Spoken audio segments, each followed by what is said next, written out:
بسم الله الرحمن الرحيم.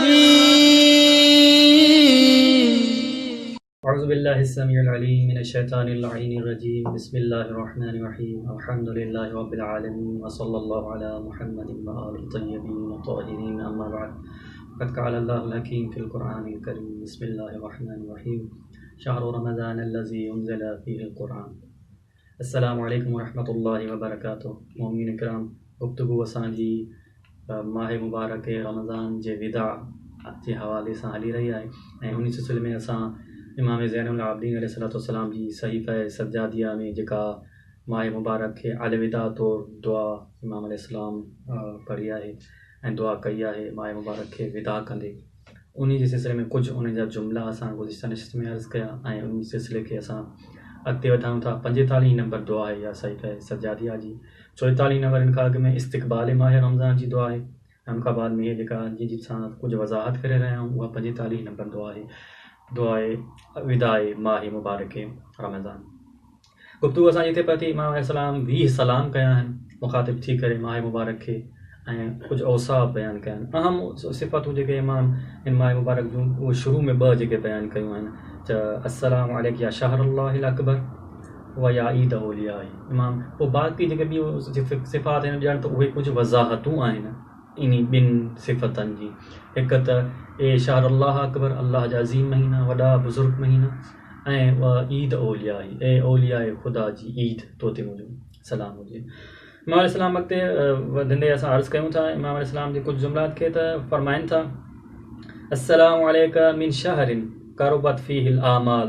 सलाम हुजे मुंहिंजो तो ते ऐं उहो महीनो क़रबत फ़ीहिल आमाल जंहिंमें उमेदूं जेके आहिनि क़रीब थी थियूं वञनि, जंहिंमें तमन्नाऊं इंसान जूं क़रीब थी थियूं वञनि. यानी क़रीब आहे या थी सघे ॿियनि महीननि में कुझु महिनत घणी करणी पए दुआ क़बूल कराइण में, उमेदूं पूरे थियण में, लेकिन हे उहो महीनो आहे जंहिंमें अल्लाह वाइदो कयो आहे त रसूलुल्लाह जी ज़बानी त तव्हांजूं दुआऊं फ़ीहे मुस्तजाब, दुआउकुम फ़ीहे मुस्तजाब, तव्हांजी दुआ इन महीने में क़बूल आहे.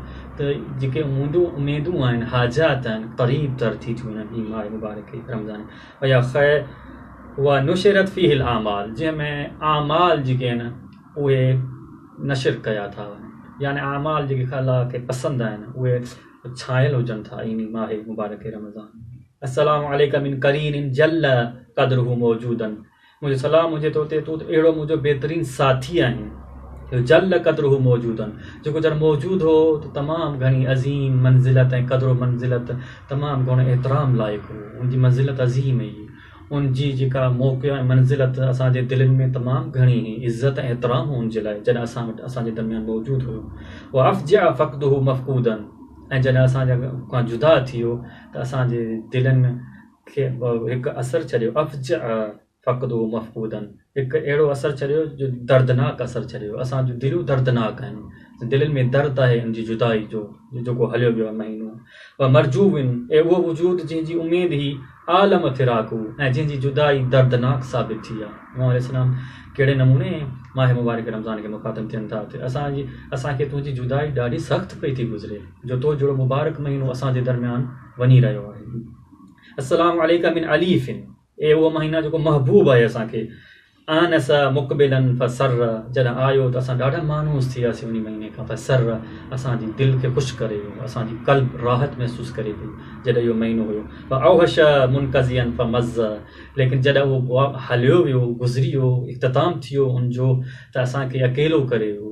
फ़मज़ ऐं पोइ असांखे दिलनि में दर्द पैदा करियो, ॾुख पैदा करियो. असां ग़मगीन आहियूं उनजी जुदाई.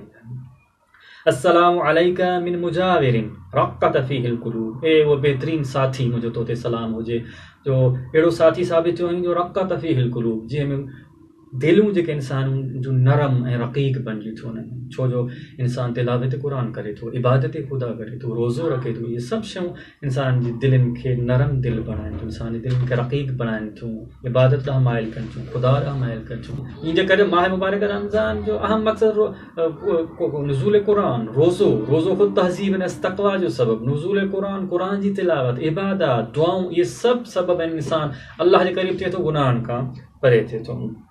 अस्सलामु अलैकुम मिन नासिरिन आन अला शैतान ए बे मुंहिंजो सलाम हुजे तो ते ए मुंहिंजा बहितरीनु साथी जेके आन अल शैतान जीअं शैतान जे मुक़ाबले में मदद कई असांजी जेको शैतान जे मुक़ाबले में मदद थो करे माह मुबारक रमज़ान हिकु अहम मददगार आहे शैतान जे जेके शैतान कोशिशि करे थो इंसान खे गुमराह करण जी गुनाहनि में मुब्तला करण जी माह मुबारक रमज़ान इमाम हुसैन फरमाइनि था बहितरीन मददगार आहे इंसान जो वसाहिबिन सहल सुबुल ihsan ऐं बहितरीन मुंहिंजा उहा साथी जंहिं नेकिन जे रस्तनि खे असांजे लाइ आसान बणाए छॾियो नेकिन जा रस्ता नेकूं आसान थी थियूं माह मुबारक में इंसान क़ुलूब माइल हुजनि था नेकिन जी तरफ़ अस्सलाम वालेकुम मां अक्सर